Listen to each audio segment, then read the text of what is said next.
അഴകും ഫാഷനും ഒരുമിക്കുന്ന 1 gram gold ആഭരണങ്ങൾ, ഫാൻസി ഐറ്റംസ്, കോസ്മെറ്റിക്സ്, ബാഗുകൾ, പ്രമുഖ കമ്പനികളുടെ ട്രോളി ബാഗുകൾ എന്നിവയുടെ ഏറ്റവും പുതിയ കളക്ഷനുമായി Misba fancy and gold covering Kerala സംസ്ഥാന ഭാഗ്യക്കുറിയുടെ നിരവധി ഒന്നാം സമ്മാനങ്ങൾ നൽകി ഭാഗ്യവാന്മാരുടെ ലക്കി സെന്ററായ റിയൽ ലക്കി സെന്ററിലൂടെ ഭാഗ്യവാനാകൂ. അത്താണിയിലെ പൊതുമേഖലാ സ്ഥാപനമായ സ്റ്റീൽ ആൻഡ് ഇൻഡസ്ട്രിയൽ ഫോർജിംഗ്സ് ലിമിറ്റഡിന് അന്താരാഷ്ട്ര തലത്തിൽ വലിയൊരു അംഗീകാരം കൂടി ലഭിച്ചിരിക്കുകയാണ്. ജനീവ ആസ്ഥാനമായുള്ള യൂറോപ്യൻ യൂണിയൻ ന്യൂക്ലിയർ റിസർച്ചിലേക്ക് ആവശ്യമായ അതിസങ്കീർണമായ ഫോർജിംഗ്സുകൾ സൈഫ് വിജയകരമായി കയറ്റുമതി ചെയ്തു. 3.5 കോടി രൂപയുടെ ഈ വലിയ ഓർഡറിലെ ആദ്യഘട്ട ഉൽപ്പന്നങ്ങളുടെ ഫ്ലാഗ് ഓഫ് കർമ്മം ചെയർമാൻ അഡ്വക്കേറ്റ് ഷെരീഫ് മരക്കാർ നിർവഹിച്ചു. ബാബ ആറ്റോമിക് റിസർച്ച് സെന്ററിനും ഇന്ത്യൻ നേവിയുടെ അന്തർവാഹിനികൾക്കും ആവശ്യമായ അതിസങ്കീർണമായ ഫോർജിംഗ്സുകൾ വികസിപ്പിച്ചു നൽകുന്നതിൽ മികവ് തെളിയിച്ച SIFL ഇപ്പോൾ ആഗോളതലത്തിലും ശ്രദ്ധേയമാവുകയാണ്.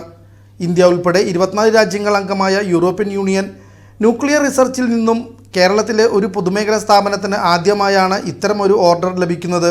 അൾട്രാ ഹൈ വാക്വം സിസ്റ്റത്തിന് വേണ്ടിയുള്ള 24ഓളം അതിസങ്കീർണമായ ഭാഗങ്ങളാണ് ആദ്യഘട്ടത്തിൽ കയറ്റുമതി ചെയ്യുന്നത്. സ്റ്റെയിൻലെസ് സ്റ്റീൽ മെറ്റീരിയലിൽ ഫോർജിംഗ് ചെയ്ത് മെഷീനിങ് ശേഷം കർശനമായ ഗുണനിലവാര പരിശോധനകൾ കഴിഞ്ഞാണ് ഇവ ജനീവയിലേക്ക് അയക്കുന്നത്. SIFL chairman advocate Sherif Marakkar കയറ്റുമതി ഫ്ലാഗ് ഓഫ് ചെയ്തു.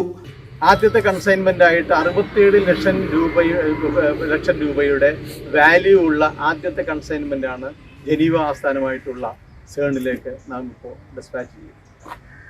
നമുക്കറിയാം, ഒരു വലിയൊരു അച്ചീവ്മെൻ്റ് ആണ് ഈ കാര്യത്തിൽ നമുക്കുണ്ടായിട്ടുള്ളത്.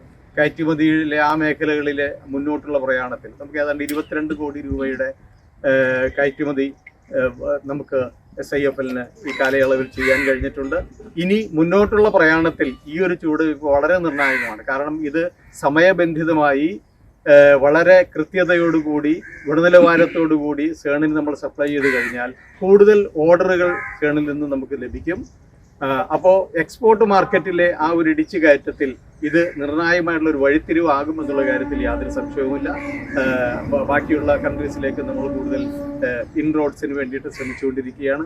അപ്പോൾ ആഭ്യന്തര മാർക്കറ്റിലും വിദേശ മാർക്കറ്റിലും പ്രഭാവം ചെലുത്തുന്ന ഒരു വലിയ പൊതുമേഖലാ സ്ഥാപനമായിട്ട് മാറാനുള്ള ചിറകുവിരിക്കലിൻ്റെ ആദ്യ പടി എന്ന നിലയിൽ managing director commander P. Suresh, general മാനേജർമാരായ PK മൻസൂർ, അനിൽ ബോസ് എന്നിവരും മറ്റ് തൊഴിലാളി മാനേജ്മെൻറ്റ് പ്രതിനിധികളും ചടങ്ങിൽ സംബന്ധിച്ചു.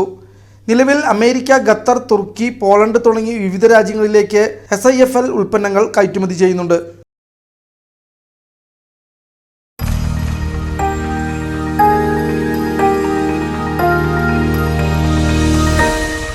You are watching VCV News.